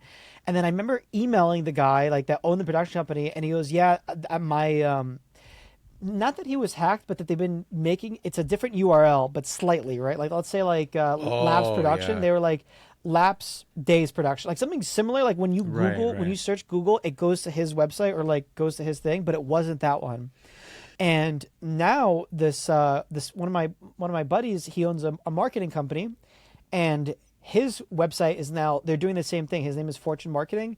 I think they were called Fortune like marketing.io or something like that. And they're sending out scams, like trying to get people to work with them. Like, oh, I want to work with you. And then they're doing that same thing. And it's like, that's such a bad, like social hack type of like, scam. There's one that, like whoever's listening, be careful for this one. It comes from KitchenAid. Okay. I think I saved it. If I saved it, I'll maybe, let me see if I did save it, because this was pretty interesting, because you can easily get hooked into it. Okay, so here it is. Oh, I deleted it. Shit. Okay, but the email handle was Ashley at KitchenAid eu.com. Oh. This is a scam, okay? I thought it was from KitchenAid, and the way they wrote the email, I thought it was from the company, right? It's not. It's not. It's totally a scam. They'll make you go through a couple of loops, and then it'll get weird. But like, they even reply to your email, so it seems almost legitimate. Really? Yeah, like I wish I didn't delete it. I should have saved it. Here, let me see if I can. They know how to social find it. engineer it. Like, oh, this seems like a pretty good. Oh, they can use ChatGPT and be like, what would a marketer say to a video production company to get this work, and they'll They copy might and paste it. also there's that, and they might also even like make the changes even more superficial and minor. Like instead of like Lapse Productions, it's like Lapse Production, you know. Or Yeah. if it's Me Video Pro, it's like Me Video Pro with a D at the end of it, like, and then just kind of leave it like that. Like it's getting like to the point where it's like if you glance over it, it looks the same, and you wouldn't think twice of it, right? So that's the main You know, thing we're the looking at. interesting thing now is relating back to what we were talking about voiceover. Like they could probably create the script, create the voice, or even like the scammer could probably in real time probably like change their voice, call you up, like try to trick you into, you know, sending them money like that PA fell for. Yeah. Jeez. Han, if you guys don't mind, I need to use the restroom real quick. Yeah, go ahead. you can take Go, it go for it. I already did that once. Yeah, the KitchenAid one was and it comes like once a year. It's this is the second year in a row that I've gotten it. It's strange because it's I asking saw it. for production work. Do you have it on your end, Kirill? Well, maybe I saw it like 'cause Type if in it came through the Ashley website, at I get it KitchenAid. too, right? Okay, so see if you have it. It's just type in KitchenAid. Ashley. Okay, No, it's just type in KitchenAid. KitchenAid. You should be able to find it. No, I don't have anything. No, you in don't my have it? emails for. But if anyone's listening, like, be careful with that one, because that one was like, it almost tricked me. But something wasn't right. Like they were asking for us to hire the talent, and then like it was just very weird, very very weird. Yeah, anything like that. I think I don't know. That's weird. That's weird. That hopefully glad that you didn't fall for it though. Like, cause yeah, they're getting. I more replied, and, more... and I'm like something's off here. I'm like, yeah, something's not right. And I actually Googled it, and there's a lot of people reporting that one, but it was for different things. So it's weird that they're specifically targeting production companies. That was a little weird. But Well, production yeah. companies are profitable for a lot of these scammers and thieves and everything, right? Like, I think remember what happened PAs a are few probably years... more profitable based on what Manuel Well, said. yeah, like I mean, they're more Why would he send impressionable 3,000? too, right? Think about it. Like a lot of PAs, especially ones who are probably getting into it, you know, they're more impressionable. They're trying to impress these production companies. You know, Yeah, they're but they trying don't to have be helpful, 3,000 to send usually. They're but I don't know. making like it's- $100 a day. Like, I don't know, man. That's All right, it's sorry a about that. crazy I have a industry. notoriously small bladder. It's all it's good. okay. And matter of fact, I have a I have a trailer that I would tow for projects, and anytime I have a long drive, I'll like pull off to the side of the road, go into the bathroom, like have a little like specific like cup that I use for it, and relieve myself and get out. And then recently, my mom was like, you know what, you need a bucket, so she bought me a bucket with trash bags in it for like if some things are a little more Some allergic. emergency. Yeah. Oh my god, the fact that your mom got that for you tells us that you had an interesting childhood. That's for sure. Yeah, there's been a lot of times where we would have family road trips and they didn't want to stop, so she would just like go to the trunk of the car, like the minivan, and like just like use like whatever like giant cup we had, and then like See, do it this is that why way. you do this now. You grew up not taking the time to That's pull hilarious. over. Yeah, Speaking of it's bad. cups, I see the Girls Stanley the same. Cup coming up. yeah, Girls yeah. the I'm same. like, Every time we have a drinking again. shoot, Girls the same. happened? Every time we have a shoot, first thing he does is like, "Where's the bathroom?" I'm like, "Bro, we just got here." Honestly, it helps. Like that's like the first thing I always do. I'm always like, hey, where's the restroom, real quick, and then I'll like run to it. So I drink a lot of water in the morning. That's why, like, I want to make sure I'm hydrated. And then, lo and behold, as soon as you arrive on set, it's like, all right, where is it? Same thing. One time I was stuck in bad traffic, and I don't know what happened, but my GPS took me to my friend's house. and it was like early in the morning, and I remember like I was like I can't anymore. I was like I was seeing yellow. I like went on his door. I knocked on his door, and he's like, "What the fuck are you doing here?" And he's like, "I gotta use your bathroom." And I just ran in, went out, and I was like, "Bye, Michael, I love you." And then I just left. And he was like, I texted him. I was like, "Dude, I had to go so bad. I'm so sorry." Oh, God. I hope you close the seat after. Yeah, I did it. I made a trail on the way out there and everything. Oh my God. No, yeah, I'm like really bad with it, but luckily there's always ways around it. You gotta have friends in small places, or in high places. That's for sure. At least when you're stuck in traffic, somewhere where you can pull off over to quickly, right? But anyways, kind of getting back to the conversation a little bit more. What are like kind of some of the next steps for you in your business in terms of what you want to do? I mean, I guess Google and Google AdWords is now a part of it, but what are some other aspects or things you want to kind of focus on? Yeah, so I have been wanting to do a few different things, right? I think one of the biggest things I want to get into is more so kind of taking that next step in terms of certain things for production that I'm able to provide. Meaning that I want to kind of make the jump into being able to do a little more rentals or working on the rental space a little more. So I do want to get a nice set of glass that we can rent out to productions, and that because we do a lot of rentals. And we're constantly sub-renting through a lot of people. So being able to have that glass, not only for our projects, but to be able to provide it to them, and we get a little more commission out of it. And then also getting a little bit of a big boy camera, whether that's a Venice or an Ari, just to be able to, provide that for rentals so we don't have to keep sub-renting it, and also to be able to have it for our own projects. Aren't you worried about the renting, like that they'll damage your gear? I am and I'm not. So like as I've done it more and more, I feel a little more comfortable.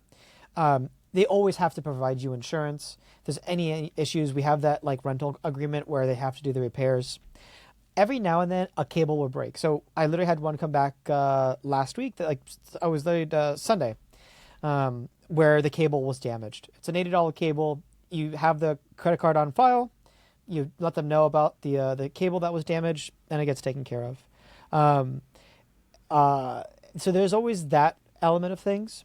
I don't fear it too much just because it's another business asset, right? I'm not buying it for myself. I'm buying it as another asset class to be able to forward the production. And I think when you lose that bit of a mindset, or when you have that little mindset shift, it helps out a lot. I'll be like, oh, got damaged or what have you. I always try to have enough cameras on me. I don't have a lot, but I have enough cameras where let's say like my C500 goes out for rental, I at least have the C70, right? And vice versa. So that's another aspect that I want to kind of get a little more into. And also those productions feels a little more well maintained just because they're used to the structure. You have the prep days and stuff of that nature. Another thing I want to get into is more of the bigger commercial space, right? Really focus on like larger scale commercial projects that's more than just one day, and really make that sell and pop. And the way to do that is just getting a little more friendlier with some agencies and some side there. So that's kind of like what my next steps are. That was kind of a long-winded question. Basically, expanding our rental market, and then also being able to expand our commercial side of things. Nice. How are you handling everything? Is like because you're basically the owner operator. ADHD. No, I think I don't find it too hard to manage. There are some like long nights. There are some like working over the weekend. But a lot of times too, like when we are getting into a commercial project, we typically will have like an AD that helps out a lot with scheduling and planning. That takes a lot of time off my back, and there's usually like a budget for it. There's also sometimes like for some projects we'll have a producer role, a line producer that also takes off the producing side of things, and I'm able more so on directing. When it comes to the gear side of things, luckily there are some like PAs or ACs that I will kind of like let's say we're doing production support, right? And we're able to hire out an AC for them. They can come over here, prep the gear as needed, and take the gear out. So I'm not really handling it too much. Yeah. And if they're just picking it up, I just have everything already encased. So once they email me about something, I can just send it out through the case. So I try to be really organized in that regard, where like anything comes back, it has its own case dedicated for it. So that way it just goes out for that. The one thing that I've always found interesting about the rental world is just the sheer volume of bookings you would need to kind of pay over some of this equipment. Because when you're talking about rental equipment, you're not talking about just like a $4,000 camera or a $5,000 camera always. Yeah, that is part of it. But like if you're say buying a set of lenses that are like $50,000 and you rent them out for $500 a day, you essentially need 100 bookings just to break even on the equipment, not including all the labor and hours that it takes, you know, to like get it together, send it off, receive it, make sure it's all fine, you know, like since you said you're already kind of doing rentals, like how have you found kind of that turnover in terms of like, how did you, like in what way have you seen it also become profitable for you that makes you want to expand it?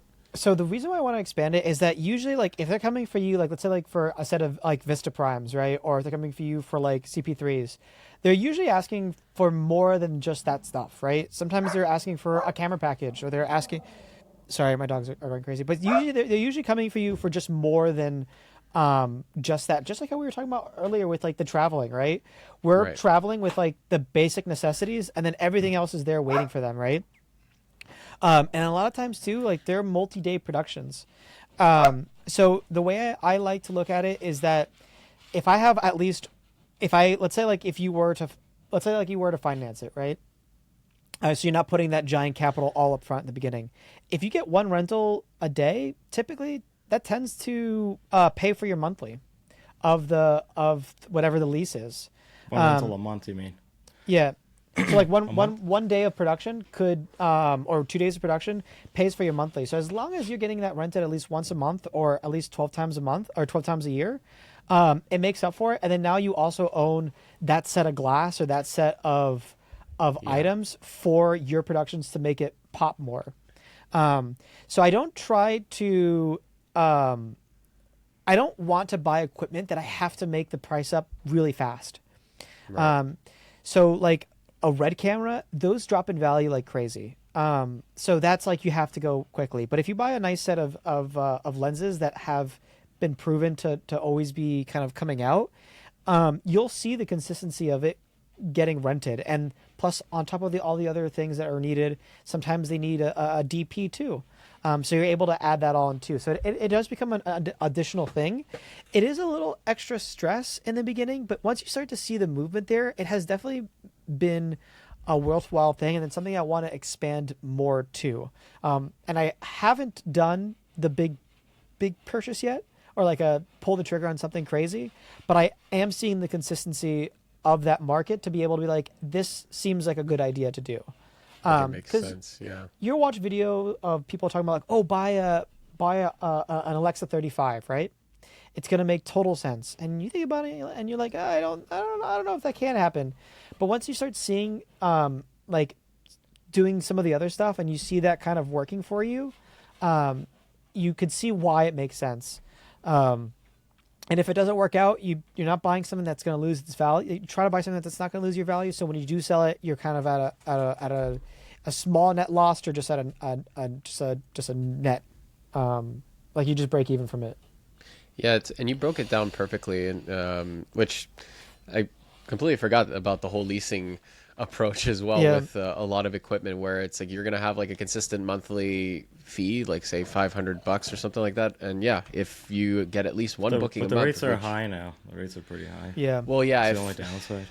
Yeah, like if you have to do like 6-7%, but again, at the end of the day, he's saying that if you're able to at least make up 1 or 2 bookings a month, that pays for itself, and then maybe a little bit on top of that. So from a business standpoint, it makes sense, because you're basically needing to make a certain amount of sales every month to actually justify it. So what if you rent it out, and then the guy damages it, and then the credit card can't cover that amount? Well, what do you do in that situation? Never rent out unless they give you the proper insurance. So one thing that we're really big on, or actually a buddy of mine taught me this because he learned the hard way, is so when they send you out the COI, like the certificate of insurance, they obviously have to have the amount of the items that they need covered for it, right? Okay. And in your contract, they're covering any what's it called when you have to pay a certain amount out of pocket, a deductible. They have to pay the deductible. Yeah. So they're in charge of doing the deductible, and that credit card really is just for that deductible if something were to happen. So like the other day, my buddy, he rented out a pair of lenses. They set it out straight into the sun, damaged the iris on it, so you can't. The iris is uncontrollable. So message the production, let them know about it. They pay the deductible, and the insurance cover the rest, and it's their insurance that's covering the repairs for it. Wait, the sun does that to the So to the okay, lenses? these are not these are our series prime, so they're not the highest end lenses. They're kind of on the more affordable side of things. So the iris is made out of plastic. It melted the wow. plastic. Yeah. Wow. So the actual iris is like, if it's like you're going like, it's kind of hard to explain, but it's like if you're going like this, one of them got stuck into it. So really? Yeah, and I've never seen that before, and the That's wild. The lens technician was like showing us through the thing, and I was like, damn, that's wild. But also too, like I try to, when doing stuff like that, I always try to figure out what they're going to shoot it for, and maybe I'll throw in a matte box or an ND filter so that way they don't destroy it. You know what I mean? Like so that way they take a little more care of it. So I'll typically like throw in one or two things to help maintain the product. But in that case, they have to provide you the insurance. So you provide them the insurance. They provide you the insurance. They cover you as a namee, and you always call the insurance to ensure that their policy is active.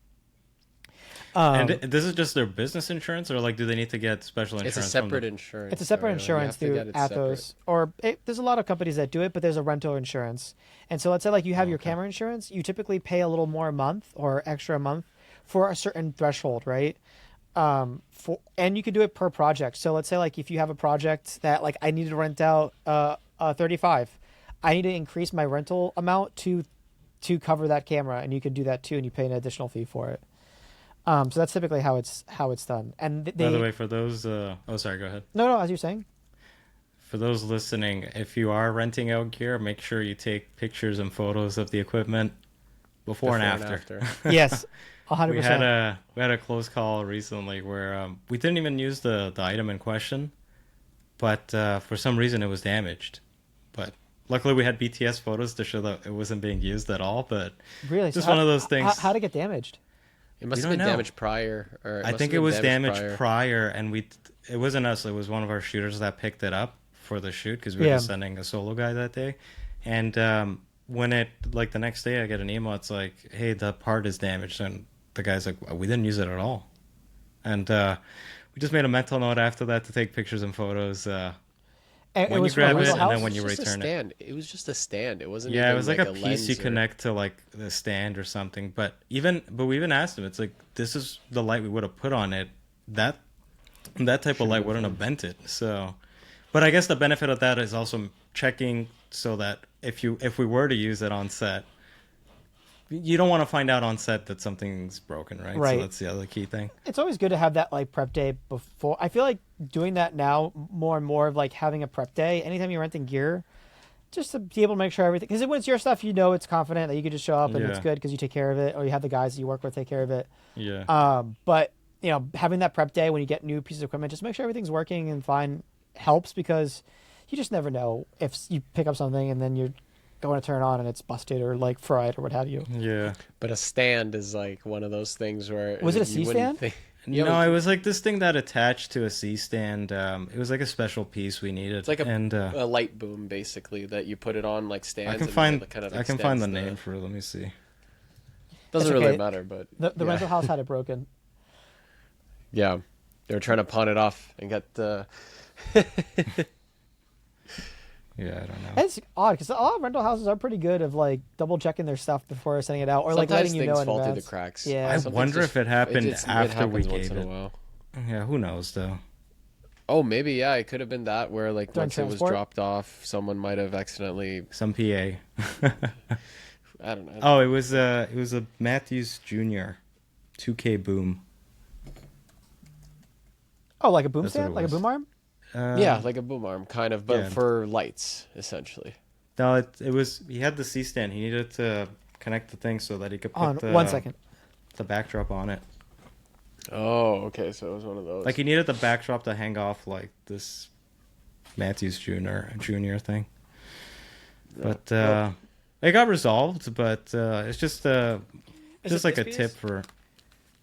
Where it's like a boom arm that goes on the. Kind of like stand. that. Yeah. Similar.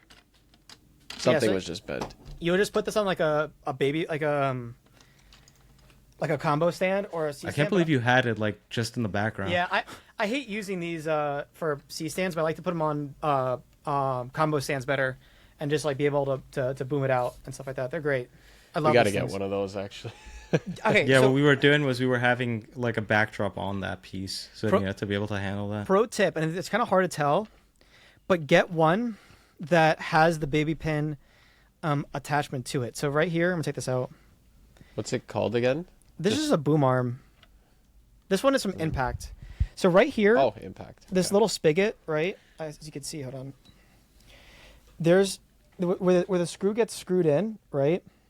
There are some that have a lip that comes out of here. That means that you can't put it into a baby pin. So you need to get the one that's flushed, so you can put that in a baby pin. Or because I don't like putting this on a combo stand and using the automatic pin that it comes with. I would want to use a butt plug for that instead. Did you just say? What did you just say right now? A butt plug? That's the pin that goes on top, like the baby pin attachment for a combo stand. Sure. You don't know what a butt plug is? A lot of terminology. Oh, I know what it is. A lot of interesting terminology. I don't know. I down just in don't know how to Miami. call it. I just don't know how to call it. I mean, it's just how grips like to talk. The rear plug, maybe, is the more professional way. Is it the rear plug? Rear. I don't know. I'm plug? just making up. It's probably stuff just like a at this baby point. pin the adapter or hind, something like that. the hind plug. Baby Yeah, the behind plug. pin. But Do I get bleeped on these podcasts? Baby pin Nope. adapter. Okay, cool. no, It would have been worse if we bleeped it. Yeah, exactly. we go raw with this Bleep with plug. these Okay, talks. a junior to baby pin adapter. There you go. That's the name of it.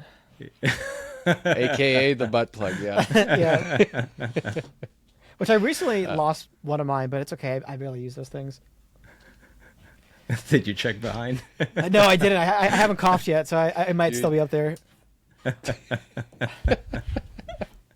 Anyways, on that amazing note, I think we're pretty much around the end point for the podcast. But Manuel, thank you again for joining us on the show and sharing a lot of interesting insights into the Miami scene and your scene as well. Yeah, no, thank you guys. I really do appreciate you having me. I know this is probably like a big hosh posh, a little different than what you guys are used to, but I'm glad. No, I like it. I like it. We It's had a more good casual. time. Yeah.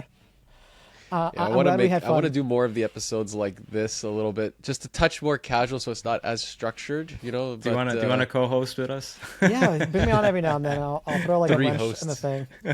We got to do a panel one of these days. You know. Oh, panel will be fun. There's also Yeah. a lot of guys that are just like fully like to mess around and stuff like that. Not to mess around, but like you know, it's again, we're not saving lives here. I mean, you guys might be. We With were. the, You forget. Yeah. Remember, the early safety on? videos are saving lives. We deal forget. with pretty pictures all day, and sometimes we forget that, and it's just like we can't like take ourselves too. I mean, there's a lot of budget involved. There's a lot of things involved, but we have to, you know, just remember what we're doing, and we're here to have fun, play pretend. One guy, he's an engineer that I work with. He goes, "You're just playing pretend all day," and I'm like, I mean, kind of, right? A little bit. Wow. Because People just say things to you, eh? I know, right? I've never had anyone be that blunt. with You know what it is? everything. He's got the mustache that twirls, so people can't take him too seriously. Right, exactly. Yeah. They automatically assume I could take it. But it's true though. Like half the time, when you're doing a commercial, you're just playing pretend, right? So, you know, try to always remember that, and just I always try to keep things light, but also serious and professional at the same time. It's like So, they say that, and then you just start like this, then you just like wipe your tears with a little bit of money, you know? Dude, I like how you had just a bunch of tens just right there ready to go. It's only 10. It's Canadian 10s, okay? That's about Yeah, it's- American Well, like a ones. buck Look at over that. here. It's it- monopoly money. Does It's- it the equivalent of American ones, people? Yeah. I love the Canadian dollars. They're what are they called? They're called the loonie. It's just the $1 Canadian bucks. coin. Oh. It's just the coin. Oh, okay, It's okay. not. It's not referred to $1. Looney and Toonie is literally just the names for the coins. It's like it's like having give me one of those George Washingtons or Oh, okay. Then Benjamins. I've been to Canada twice. and Benjamins, I loved yeah. it. Benjamins. I don't think anyone's ever said give me a George Washington. It's Give me those $1. Washingtons. Give me a Lincoln, which is going to be a penny. Oh my god. Oh, that's funny. That's funny. Well, anyways, Hold on. Wait, before we end off, where can people find you? Oh, so they can find me at. Great question. So let me pull up my Instagram before I say that, if you don't mind doing a little cut. Mention your website as well, so they Yeah. get that, and your rental company too. Oh, it's just the same thing. It's all under one house. I'm actually in the process of revamping the rental side of things, so it's a little more structured. Like you could provide it. Okay, so you can find me at Me Media Productions, which is going to be MI Media Pro on Instagram, or on my website, which is going to be mimediapro.com. amazing. Anything else? Are you on TikTok or anything like that? No, I'm not on TikTok. I mean, I have a TikTok for my like personal stuff, but that's more so like my sci-fi like weird story thing. So I don't need to promote that because I'm going to delete those videos. But I don't have like one for my Now I business wanna or check anything them like that. No, they're so I did this thing while I was using OmniClip. So like I would make these like YouTube videos where they're like 20-minute long, and then I would just cut them up. But I decided to like not really watch them, so I just started uploading them to TikTok, and they're just all out of context. And I was like, maybe I should have like really reviewed it, because I understood it. Like if you watch it in order, it's just the order of the video. But the way that TikTok does its algorithm is that it's just random. So you're just randomly watching a clip. Because I think like with YouTube Shorts, it'll give it to you in the order, because you can put part 1, part 2, part 3, part 4. TikTok doesn't do No, that. it's random on YouTube Shorts too. Oh, is it really? Yeah, Well, just based on your algorithm, right? damn, I gotta fix that. Well, that's like a little passion project that I was doing for a bit, but I might get back into it or not. But you don't have to find me there. Just find me at memediapro.com or anything at mimediapro.com. And Awesome. add him on LinkedIn. If you need help in Miami, he's the go-to guy. Right. Yeah. And my LinkedIn's just He's my got first and lenses last and name. people. Yeah, lenses and people. I think that's like one of my things. Like I know a lot of really well connected down here in Miami. So if you ever need any help or just need recommendations, I'm always happy to do it or chat about it. I know a lot of guys that can just send your way. Amazing. Perfect. Well, thanks, Manuel. We appreciate it. No, thank you guys. I really do appreciate it, and enjoy the rest of your day. Thanks for listening to this episode of Creatives Grab Coffee. Please make sure to follow and engage with us on Instagram, TikTok, LinkedIn, YouTube, and your favorite podcast app. Creatives Grab Coffee is created by Labs Productions, a video production company based in Toronto, Canada. Creatives Grab Coffee is also sponsored by My name is Miran. Welcome to Canada Film Equipment. We are a boutique rental house based in Toronto. We are here to help you guys out with all production sizes. Feel free to contact us to get a quote if you are a production house and you're looking for lighting, camera packages, or lighting and group band packages. You can see our contact information in the link below. We are more than happy to help you guys out. Make sure you follow and subscribe to creativesgrabcoffee.com. Thank you.